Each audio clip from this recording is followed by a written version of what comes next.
Good morning, historians. Today, we will be starting Chapter 2 in your textbook. Chapter 2 is called Wisconsin, a Place with a Past. Right now, I would like you and your partner to turn to pages 12 and 13 and take a look at the two pages. Discuss what you notice. You and your partner may have noticed that there is a box on page 12 that outlines the things that you will be learning about in this chapter.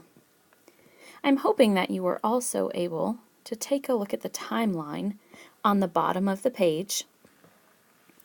And finally, I'm hoping that you saw the Thinking Like a Historian box on page 13.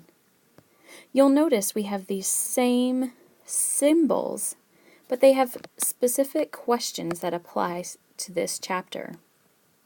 Our turning points symbol asks the question, what major turning point shaped the area that we see and live in today?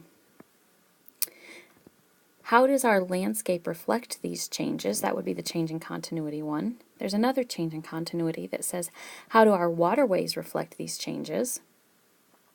How did our waterways influence people, or influence where people settled and where cities grew?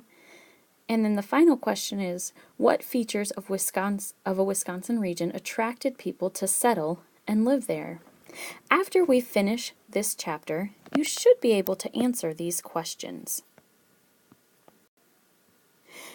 Now I'd like you to turn the page to 13 and 14. Pages 13 and 14 are all about the Ice Age Trail, and that's what we're going to focus on today. In this chapter, you'll find all kinds of information about Wisconsin's natural history and geography. You'll learn how the land and waterways were shaped over a long, long time. You'll also be amazed at the many new vocabulary words you'll be able to use and describe the natural features around you and to place Wisconsin in the United States and the world. Boys and girls, I'd like you to take a look at the bottom of this page. You'll notice there are quite a few vocabulary words. As you read, you'll see that these vocabulary words are highlighted. I'd like you to take a look at the bottom of the page to read the definitions of the vocabulary words as you come across them. Historians, today you and your partner will read pages 14 and 15 in your textbook. Then you will draw the Ice Age Trail on this map, and then finally you will answer the questions on the back of the page. Let's make it a great day.